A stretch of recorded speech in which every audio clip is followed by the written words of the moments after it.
trade agreement as an excuse for passing these laws that undermined the indigenous rights.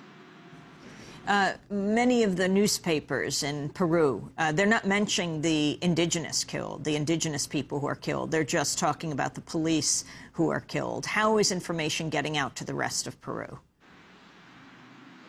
Unfortunately, everyone here is furious with the media.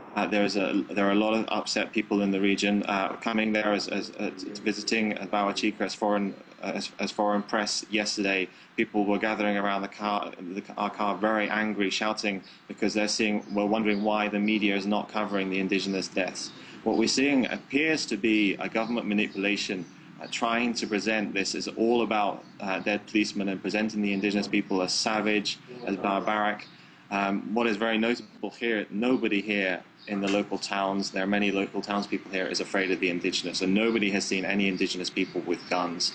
Everyone here is very afraid of the police, they're very afraid of the government. People are afraid to speak because they're seeing the huge manipulation of information, and they're worried what will happen to them when they recount what happened and the message starts to get out. And finally, Alberto Pizango, who we just heard and watched on this broadcast, leader of the National Indigenous Organization, the Peruvian Jungle Interethnic Development Association, in hiding right now after a judge ordered his arrest Saturday on charges of sedition and for allegedly inciting violence.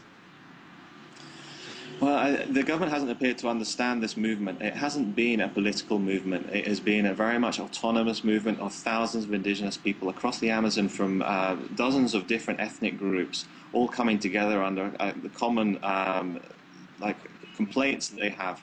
And the indigenous leaders, rather than inciting these people, have been trying to keep them organized and trying to keep them focused and trying to maintain the peace. Unfortunately, Alberto has been held up as a kind of scapegoat, as supposedly the inciter, the violent.